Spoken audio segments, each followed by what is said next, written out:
What's up guys, Everything Apple Pro here. Very exciting day for Apple today. They announced the new iPhone 8 and 8 Plus, as well as the new iPhone 10 10th Anniversary Edition. So in this video, I wanted to give you guys a very in-depth look at these devices, how they compare to one another. If you guys were on the fence about whether or not it's worth $300 or $400 extra to go for the iPhone 10, and in which way it's better, which way it's worse, I'd like to cover all of that in this video, give you guys a better idea about which device is better suited for you. So we're going to be covering everything from software features to hardware and everything in between. So let's get to it. Which device is better suited for you? I'd like to start with what is the same with these devices, because that list is smaller than what's different. So the build, from the outside, these are pretty strikingly different. I mean, one is much bigger than the other. This one fits in the palm of your hand.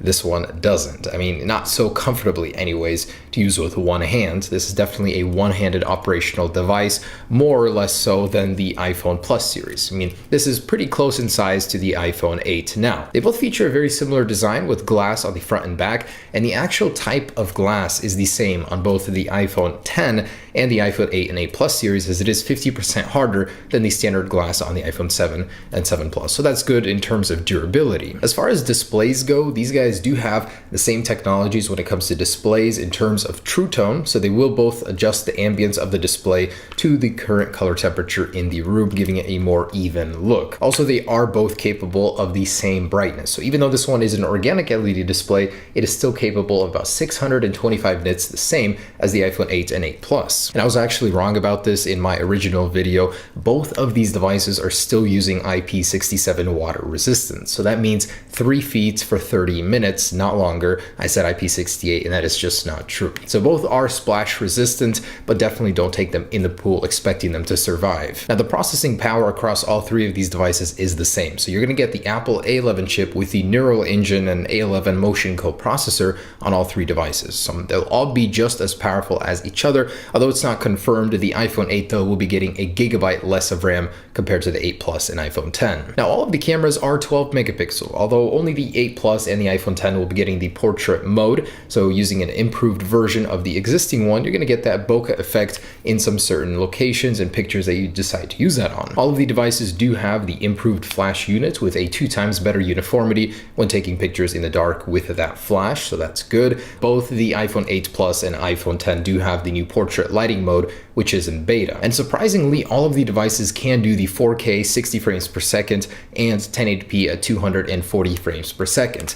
Now, on the front of the device, all three cameras do have the same 7 megapixel sensor, although the iPhone 8 can do the portrait mode on the front and the emojis, which we'll get into in just a second, which the others cannot. All of the devices do have the 64 and 256 gigabyte storage capacity, and all of them do have the Qi wireless standard for wireless charging, and all of them do have fast charging. So that's 30 minutes will give you about 50% battery life. That's pretty good for an iPhone. So that is where the similarities end. I decided to do what's the same so you guys get a general idea of where they stand. But how are they different? The most obvious one is going to be the display, the overall form factor of the devices. Before I get into that though, the borders are different. This one is stainless steel. It's going to be a tougher metal. It will resist drops a little bit better. As you know, with an aluminum device, when you drop it onto concrete, you get this gouge. It's a very soft, a little softer metal than stainless steel, but aluminum 7000 is pretty durable. Just if you drop it from pretty high up, you'll get a dent, you'll get a gouge. The colors are also different. On the iPhone 8 Plus, you're going to get the silver, the space gray, and the new gold color, although in this one, it does not have a gold color. So you only get a silver and space gray option. So comfort-wise, these are going to be in a different class. The Plus series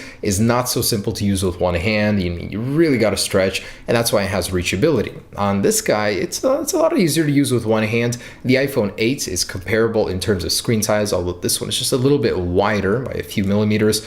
This one does not have reachability. Instead, you have to go all the way up in order to bring down your notification center and control center. So on the left, if you swipe notification center, on the right, this control center on the actual display. On this guy, it's just a one swipe to get to the cover sheet or notification center as we used to know it in iOS 10. The iPhone 10 will be the thickest of the bunch at 7.7 millimeters, the iPhone 8 Plus at 7.5, and the iPhone 7 at 7.3. Not a very big or bad difference, but Apple has made these devices just a little bit thicker to accommodate accommodate more internals, more battery life. So back to the displays. Obviously on this one you get a full bezel-less experience, top to bottom, edge-to-edge displays with a cutout for the top sensor bar. On the 8 Plus, it's a more conventional square, so nothing too exotic. But the actual display technology is different. You get organic LED display on the iPhone 10, which means an infinite contrast ratio. The blacks are pure black as each pixel can be turned off individually. It's a really impressive screen technology. Colors are going to be a little bit more vibrant. In general, it's just a better display all around. Not to mention the PPI, or the sharpness of the display,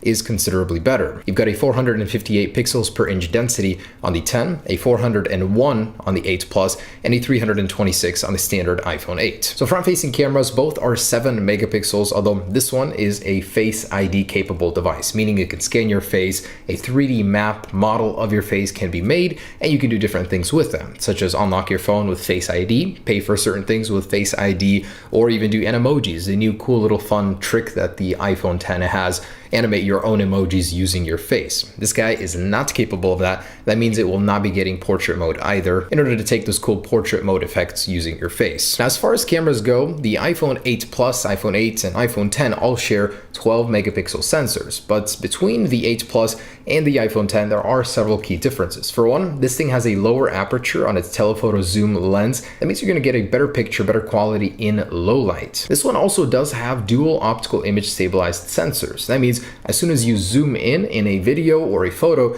that image will be stabilized, where on this one, that's not the case. It's a lot more juddery. So if you do a lot of zooming, a lot of moving during that zooming, this one is going to be the better choice for you. And a couple of other things. So the whole Face ID versus Touch ID thing. The iPhone 8 and 8 Plus have second generation Touch ID, so same as the iPhone 7 and 7 Plus. Extremely fast, very convenient. You don't have to be looking at your phone to unlock it every single time. Just from the stage demo where Face ID was used to unlock the iPhone 10, it seemed a little bit slow. You had to be looking directly at the iPhone in order for it to be unlocked. So convenience-wise, it seems like there's a little hindrance there already. If you're used to the completely free, no boundaries Touch ID system where you can go ahead and unlock your phone while it's in your pocket without looking at it, that's definitely going to be more of a convenience factor there. I'm sure Face ID will improve with time, but right now it just seems a little bit slower than Touch ID, a little bit less convenient. And actually in the video demo, the video was cropped. Your games will be cropped. The sensor bar literally obstructs a portion of your content, whether you're viewing video or actually playing games. It was a little interesting for me to see that from Apple. I thought they would have cropped the top and bottom with black bars, but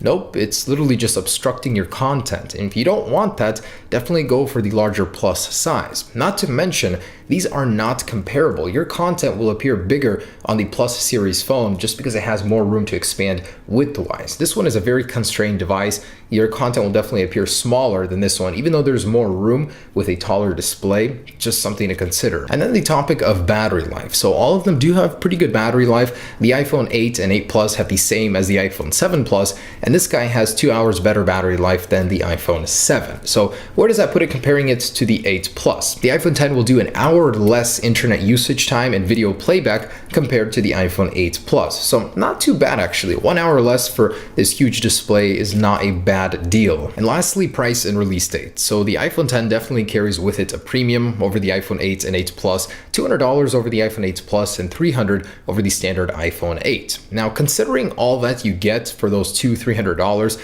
it honestly isn't unreasonable. The Samsung Galaxy Note 8 starts at about $930 to $960, depending on which carrier you have. And although it does offer a lot, the iPhone 8 is still in that category, and it does some stuff that the Galaxy Note 8 can't even do. So definitely not a bad buy, although I totally understand why some people would not be willing to dish out more money for it. The iPhone 8 and 8 Plus series definitely do have a lot in common with the iPhone 10, but just holding these devices, man, you can definitely tell this is in a league of its own. That display, that design, it's unlike anything you've ever seen from Apple before. So personally, $300 in order for me to get this over the standard iPhone 8, I will do that any day. I just honestly think a device like this, 64 gigabyte entry model, Man, they should have done 128. That just seems penny pinching right there for me, and 512 top end model. And lastly, release date and ease of access to these devices. The iPhone 8 and 8 Plus will be mass produced. They're definitely not a huge departure from the 7 and 7 Plus in terms of design, so it was a lot easier for Apple to make